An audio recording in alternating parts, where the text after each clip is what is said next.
Geeks, today we're talking about comic books, and that's a sore spot in my heart because as a boy, my parents wouldn't let me buy comic books. They said, go out, interact with nature. And you know what that led to? A lot of weird allergies and me waking up screaming, having nightmares about birds attacking me. But the joke's on them. I'm 31 years old, I'm single, I can buy all the comic books I want, and I haven't read a proper book in 5 years.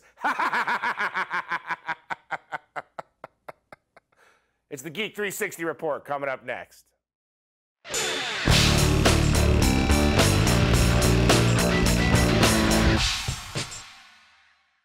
Hey Geeks, today we're talking all about DC Comics. I'm very excited about some new titles. The first title I want to talk about is Black Canary. Now this is not a singular character named Black Canary, rather a punk rock band that's called Black Canary, fronted by a mysterious woman who has ties to the DC universe. We don't know much about her. Now this comic book seems to be marketed towards women, but I don't buy that. I think if the comic is interesting, it's good enough for guys and girls. I personally had a great time reading it, and I look forward to figuring out where this mystery leads and who this lead singer is.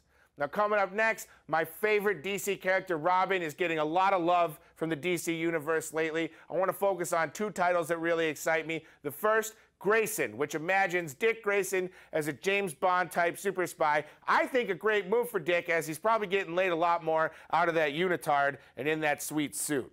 The other title I want to talk about is We Are Robin, which is a world where the teens of Gotham have banded together under the Robin emblem, the R. It's kind of like Boys and Girl Scouts, except for the only merit badge you can earn is the Robin R. And I mean, that's pretty low expectations, but they're fighting crime, so you got to tip your cap to them. Guys, last month at Comic-Con, I was lucky enough to get my hands on Grant Morrison's guide to the DC multiverse, and it was super helpful because that DC universe is getting real confusing. There's like a bunch of different Supermans, a bunch of different Batmans. You thought True Detective was confusing this season? Imagine if there were 75 different Colin Farrells.